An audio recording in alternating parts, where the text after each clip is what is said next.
Hello students, कैसे हैं आप सब। आशा है स्वस्थ होंगे, घर में होंगे और सेफ होंगे, अपना ध्यान रख रहे होंगे। क्या क्या प्रिकॉशंस हमें लेने हैं, चलिए आज हम अपना नेक्स्ट टॉपिक स्टडी करते हैं, that is laws of chemical combination. अब ये लॉज ऑफ केमिकल कॉम्बिनेशन क्या है।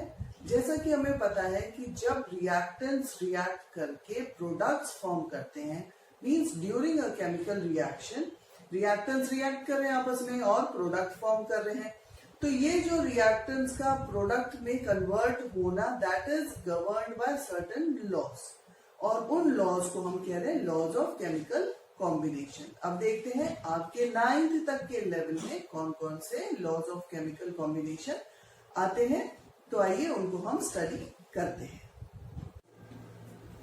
अब जैसा कि हमने जाना लॉज ऑफ केमिकल कॉम्बिनेशन क्या है, जब रिएक्टेंट्स रिएक्ट करके प्रोडक्ट फॉर्म कर रहे हैं, तो this reaction is governed by certain laws, जिसको हम कह रहे हैं लॉज ऑफ केमिकल कॉम्बिनेशन या रासायनिक संयोजन के नियम। यहाँ पर हम 5 लॉज देख रहे हैं। फर्स्ट है लॉ ऑफ कंजर्वेशन ऑफ मास, द्रव्यमान संरक्षण का नियम। सेकेंड है लॉ ऑफ कांस्टेंट प्रोपोर्शन, स्थिर अनुपात का नियम। Third is law of multiple proportion. Fourth is law of reciprocal proportion. Fifth is Gay-Lussac's law of combining volume. Third, fourth and fifth जो है ये हमारे हायर क्लासेस में हम स्टडी करते हैं, not at the level of 9th में हम लॉ फर्स्ट एंड सेकंड को स्टडी करेंगे। अब सबसे पहले हम देखते हैं लॉ ऑफ कंजर्वेशन ऑफ मास क्या है, यानी द्रव्यमान संरक्षण का नियम क्या कहता है। मास can neither be created nor destroyed, यानी द्रव्यमान का ना तो उदय हो सकता है और ना ही विनाश हो सकता है। अब for example reactant A is reacting with reactant B to form the product AB. Arrow के जो लेफ्ट साइड में है उनको हम कह रहे हैं रिएक्टेंट्स। A और B क्या है, रिएक्टेंट्स है, और रिएक्शन के बाद जो फॉर्म हुआ AB, that is the product. For example हमारे पास A 1 ग्राम है, B हमारे पास 2 ग्राम है, तो AB जो फॉर्म हो रहा है that will be 3 grams. Means जो रिएक्टेंट्स है उनका टोटल वेट कितना है, 3 ग्राम्स, और प्रोडक्ट का भी है 3 grams. That means 3 equal 3. So this is law of conservation of मास या द्रव्यमान संरक्षण का नियम। इसको हम एक एग्जाम्पल से भी स्टडी करते हैं। यहां हम देख रहे हैं 2 molecules of hydrogen is reacting with 1 molecule of oxygen forming 2 molecules of water. ये जो 2 लिखा हुआ है दैट रेफर्स टू 2 molecules। ये 2 क्या शो कर रहा है, हाइड्रोजन डायएटॉमिक मॉलिक्यूल है, तो इसमें ये 2 एटम्स हैं। उसी तरह से 2 एटम्स ऑक्सीजन में भी हैं। तो जब हाइड्रोजन एंड ऑक्सीजन आपस में रिएक्ट कर रहे हैं, वाटर फॉर्म हो रहा है। अब 2 molecules, 2 atoms into atomic mass is 1. Atomic mass of hydrogen is 1 and that of oxygen is 16. इसको मल्टीप्लाई करेंगे, that comes out to be 4. 2 atoms of oxygen multiplied by the atomic mass of oxygen, that is 60. That comes out to be 32. अब products में हमारे पास है water, 2 molecules of water. Atomic mass of hydrogen is 1. 1 into 2 gives you 2 plus 1 atom of oxygen, that is atomic mass is 16. So 16 plus 2 gives you 18, which is multiplied by 2 gives out to be 36. तो यहाँ पर अगर हम reactants में देखें 32 plus 4 gives 36, और products में भी क्या है 36, means total mass coming out of the reactants as well as of the products is same. तो यहां पर प्रूव हो रहा है कि मास can neither be created nor destroyed. द्रव्यमान रिएक्शन से पहले जितना था उतना ही द्रव्यमान रिएक्शन के बाद है। इनिशियली रिएक्टेंट्स डिफरेंट है और प्रोडक्ट जो फॉर्म हुआ दैट इज डिफरेंट, लेकिन उनका द्रव्यमान सेम है या उनका मास सेम है। So it comes out to be the law of conservation of mass.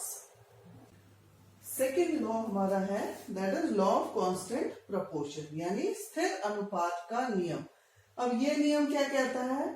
A pure chemical compound always contains the same elements combined together in the same proportion of mass, irrespective of the fact from where the sample has been taken or from which procedure it has been produced। यानी कि तत्वों के द्रव्यमान का अनुपात सदैव समान रहता है। अब इसको हम एक एग्जाम्पल से समझ सकते हैं, जैसे वाटर। अगर वाटर का हम देखें तो ये वाटर कितना है? 18 ग्राम्स। 18 ग्राम्स में 2 ग्राम हाइड्रोजन, एटॉमिक मास इसका 1 है। ऑक्सीजन का एटॉमिक मास है 16, एक एटम है। 16 प्लस 2 18, यानी 18 ग्राम्स ऑफ हमारे पास वाटर है। अगर इसमें हम हाइड्रोजन और ऑक्सीजन का रेशियो देखें, हाइड्रोजन कितना है? 2, ऑक्सीजन है 16, मीन्स 1:8 के रेशियो में हाइड्रोजन और ऑक्सीजन प्रेजेंट है इन वाटर। अब ये वाटर नल में से आ रहा है, हाँ, टैप में से है, या रिवर में से है, या ओशन में से है, और वेल कुएं में से है। तो ये पानी हम कहीं से भी लें, उस पानी के अंदर हाइड्रोजन और ऑक्सीजन, ये जो एलिमेंट्स हैं, इनका रेशियो हमेशा 1:8 होगा। उसी तरह से अगर सपोज 18 की जगह हमारे पास 36 ग्राम्स है, 36 ग्राम्स मीन्स हमारे पास 2 मॉलिक्यूल्स हैं वाटर के। So 2 molecules into atomic mass, इसका हो गया 2 एटम्स हैं, 2 into 1 comes out to be 4, और 16 हमारे पास ऑक्सीजन है। सो 16 into 2, यहां पर हम 2 मॉलिक्यूल्स की बात कर रहे हैं। तो टोटल हमारे पास हो गया 36 ग्राम्स। अब इसमें हम हाइड्रोजन और ऑक्सीजन का अगर रेशियो देखें तो क्या है? यहाँ पर 4 हाइड्रोजन है, 32 ऑक्सीजन है। That comes out to be 1:8, means hydrogen and oxygen, इनका रेशियो, पानी आपने कहीं से भी लिया हो, कितना भी ग्राम आप ले रहे हो, उसमें रेशियो हमेशा 1:8, यानी कि ये रेशियो कांस्टेंट है। This constant shows law of constant proportion, कि एटम्स या जो एलिमेंट्स हैं उनका रेशियो हमेशा कांस्टेंट रहता है, इररिस्पेक्टिव कि वो हमने कहीं से भी लिया हो, कैसे भी प्रोड्यूस किया हो। सेकंड एग्जांपल हम देखते हैं अमोनिया। इसमें नाइट्रोजन का एटॉमिक मास है 14, हाइड्रोजन का एटॉमिक मास 1 है, लेकिन इसके 3 एटम्स प्रेजेंट हैं, तो 3 into 1 is 3। तो अमोनिया के अंदर नाइट्रोजन और हाइड्रोजन का रेशियो है 14:3, मींस ये अमोनिया आर्टिफिशियली हम लैब में प्रिपेयर कर रहे हैं, या कहीं से भी हमें अमोनिया मिल रही है, उसके अंदर नाइट्रोजन और हाइड्रोजन का रेशियो 14:3, मींस हमेशा कांस्टेंट रहेगा। तो this is law of constant proportion, या स्थिर अनुपात का नियम। नेक्स्ट स्टूडेंट्स हमारा है Dalton's atomic theory. Dalton's atomic theory ने क्या किया? एक्सप्लेनेशन दी दोनों केमिकल कॉम्बिनेशन के जो लॉज हैं उसके लिए। अब इसके अकॉर्डिंग फर्स्ट पॉइंट क्या है? All matter is made up of very tiny particles known as atoms.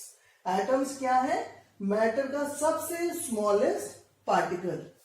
Second point is atoms are indivisible which cannot be created nor destroyed in a chemical reaction। कि किसी भी matter का atom जो है सबसे छोटा पार्ट है जिसको कि हम आगे फर्दर डिवाइड नहीं कर सकते, और किसी भी केमिकल रिएक्शन में ना तो हम इसको पैदा कर सकते हैं और ना ही हम इसका विनाश कर सकते हैं, जैसा कि हमने law of conservation of mass में देखा। तो ये पॉइंट प्रूव करता है law of conservation of mass को। Third point is atoms of elements have identical mass and chemical properties. कि अगर कोई भी एक एलिमेंट है, जैसे फॉर एग्जांपल ये ब्लैक बोर्ड हम देख रहे हैं, इसके जितने भी एटम्स हैं वो सारे एटम्स कैसे हैं? आइडेंटिकल हैं मास में और सिमिलर केमिकल प्रॉपर्टीज देंगे। Atoms of different elements have different mass and different chemical properties। अगर different elements हैं तो उनके atoms जो है वो उनका mass भी different होगा और chemical properties भी डिफरेंट होगी। यहां पर हम एग्जाम्पल ले सकते हैं, फॉर एग्जाम्पल हाइड्रोजन। तो जितने भी हाइड्रोजन एटम्स हैं वो सारे के सारे हाइड्रोजन एटम्स का मास सेम है और सेम केमिकल प्रॉपर्टीज देंगे।